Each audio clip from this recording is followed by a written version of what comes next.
fashion. I am fashion. I am fashion. I am. Hello, everyone, and welcome to another great episode of Fashion Fete, the fashion and beauty series that brings you the works of fashion and beauty creators, photographers, makeup artists, hairstylists from all over the world. My name is Yemi Shakoni, and again, we've got another awesome episode for you this evening. So we're starting in Lynn, Massachusetts with the Lucky Ones. In January of 2015, Marvell and his group started a brand that was athletic, athleisure, but they realized very quickly that they wanted to expand their product line to a broader audience, and so they adapted the brand to streetwear fashion and casual ready-to-wear apparel with a little bit of an African touch. Hello everyone, my name is Marvell Bwilu and I'm CEO and designer of the Lucky Ones. I'm 27 years old and I currently live in the United States.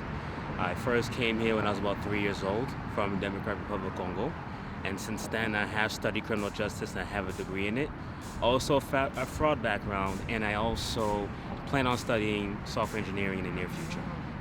Now, my fashion collection, the way I got started with it was basically, I got tired of buying clothing that was, expensive but not great quality. It would either fade or just rip easily. So I decided to create a line in which was great quality. The logo and symbol and everything had a meaning behind it, and it did not hurt anyone's pockets. So with this collection coming up today that you're going to see in the show, it will actually feature a lot of casual wear and also streetwear, but have a little bit twist of my African print as well in it, just to show a little bit of my culture. Now, if you want to see more, you can always check me out on www.theluckyones.com. Other than that, hope you enjoyed the show. I'll catch you later.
I always love a segment where we can specifically target our male audience because we don't get to do that as often as we do the female. I'm sorry, guys.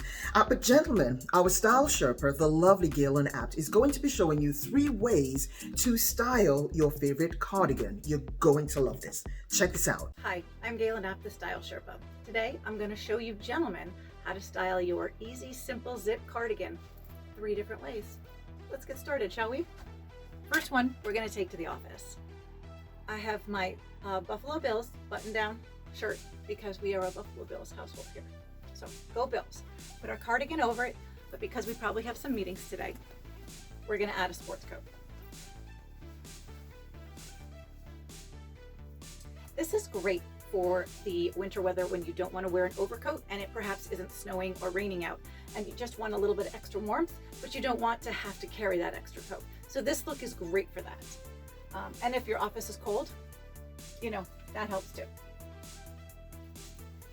This is nice. It adds a little bit of depth and texture and interest, and it keeps it slightly casual, but still professional. So I love this look, super big fan. Next look, we're gonna take our cardigan out to dinner, perhaps date night. Over here we go, a simple solid color tee. We throw our cardigan over just like that, and then we're gonna add a favorite yummy soft leather coat. And of course you can just toss it on over jeans with your favorite shoes, boots, whatever's your style. And again, it's adding extra warmth, but it's also adding depth and texture, and it gives it the outfit some interest, and it really makes you look like you know what you're doing style-wise. And last but not least, for just hanging out on the weekends, we have our favorite flannel. Toss the flannel over the cardigan.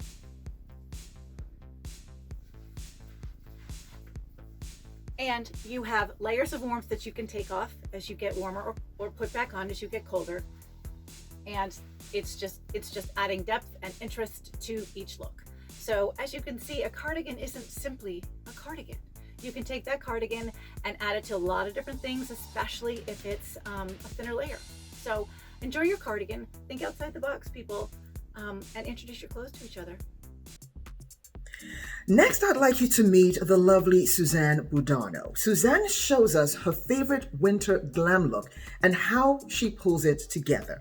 If this does not make you want to get all fabbed up and find somewhere to go, I really don't know what will.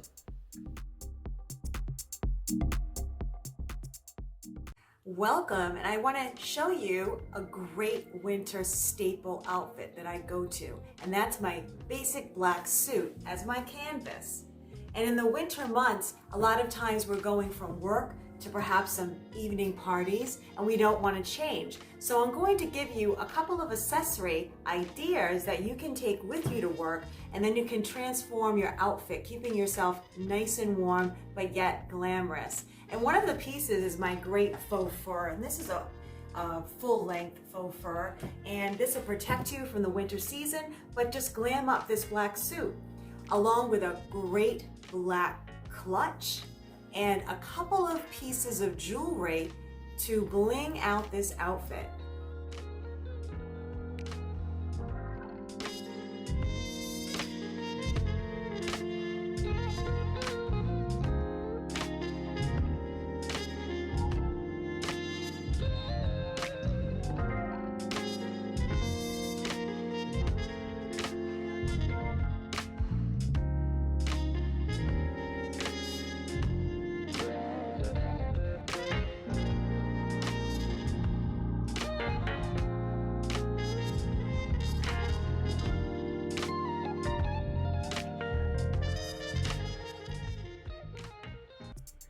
Now it's time to get a little smarter.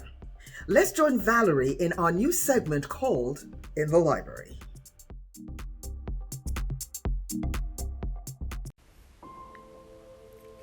Two of my favorite things in this world are fashion and books. And what better way to learn about the art that I love than to read about it? For example, Diane von Furstenberg, The Woman I Wanted to Be, is one of my favorite books of all times. I learned so much about this amazing life that she's lived and, the people and places that have influenced her designs. For example, her mother was a wonderful influence in her life, as for so many designers. She always looked so elegant and put together when they went out, and that was a big inspiration to her. And as it turns out, her mother was actually a survivor of the Holocaust in Europe. Amazing. Her infamous wrap dress that is so iconic now. She got the inspiration for that from her ballet dancer friends and their wraparound sweaters. I love learning all these wonderful little inspirations behind designers. Even the title of the book itself, The Woman I Wanted to Be, comes from her childhood and her ambitions. She didn't know what she wanted to be when she grew up, but she knew who she wanted to be. And that sure makes me stop and think about my life and my ambitions.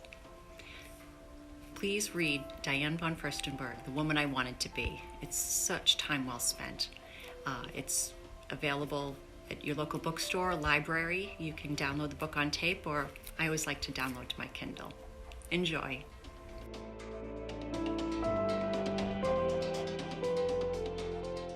Wasn't that wonderful? I would say that there was no better way to introduce that segment than with the great DVF. Thank you, Valerie. And now, ladies and gentlemen, we are ending the night in West Warwick, Rhode Island with SerafinaSews. Sandra Ruggieri has been sewing custom clothing for over 30 years, and she specializes mainly in bridal and formal wear. But her collections are typically a combination of designs made from repurposed and unconventional materials, as well as traditional textiles as well. And Sandra really enjoys vibrant and unexpected designs for people who like to color a little bit outside the lines. Hi, my name is Sandy, and I am SerafinaSews. I began sewing so that I could be at home and raise my children. It started with window treatments and home decor, and then I did a wedding, and then another wedding, and then prom season came, and I became in love with fitting people properly in formal wear when they thought that they would never find anything that fit them. Time passed, and I developed a new obsession: creating things out of upcycled or repurposed textiles, things that have been previously worn, unexpected textiles like plastic bags, magazine pages, neckties, and the possibilities became endless. The presentation you are about to see, there are two distinct groups. The first being daywear, in which there are some examples of upcycled and repurposed items. Two pieces of particular interest are the blue cocktail dress and the brown three-piece suit. The blue dress is made out of blue wrap, which is the textile that surgical instruments are brought into an operating room in a hospital setting. The brown suit has a jacket that is made from honeycomb filler that's used to wrap fragile items when they are shipped to department stores for sale. In the second scene on the pier, you will see some examples of my formal wear. Included in that will be a dress that is completely made out of woven neckties, a long flowing jacket that originally was a bedspread, and then the final piece is a wedding gown that was repurposed from a wedding gown worn in 1952. I hope you enjoy the show.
And that wraps the show for tonight, guys. Another great episode in the bag. Thank you again for spending this time with me. Don't forget to follow us on Facebook, Instagram, Pinterest, and YouTube so you can rewatch any of the clips you've seen tonight and past episodes, and also to learn about what's coming in the next few weeks. And I always say, don't forget to check out our new website, FashionFeteInternational.com, where you can shop with your favorite designer that you've seen on the show and learn more about their work and what they do and the other services that we provide. And if you know a designer that you feel would be a great fit for us, we would love to hear from them, or you send them our way. You can email us directly. And if you want to learn anything yourself, if you want us to talk about a specific wardrobe styling tip that you have questions about, you know how to reach me. hello@FashionFeteInternational.com. If you join our group page, Fashion Fete International, the group page, not the business page now, we will be posting tips, ideas, questions, suggestions on there on a regular basis. Right now, we've been calling for people to show us their favorite outfit that they bought pre-pandemic and have not been able to wear, and also what you're looking forward to wearing as the summer months roll out, because I know that once we all get vaccinated and the weather gets warmer, everybody's gonna go crazy. But thank you again for watching, and I'll see you next week.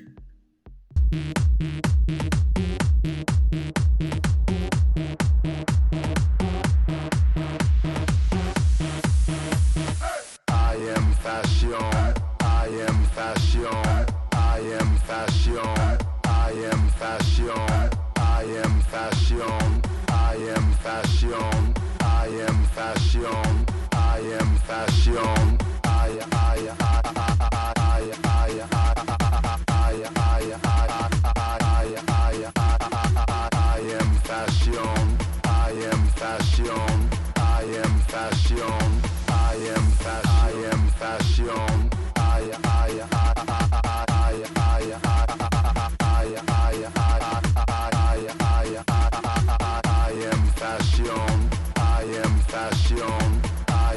fashion.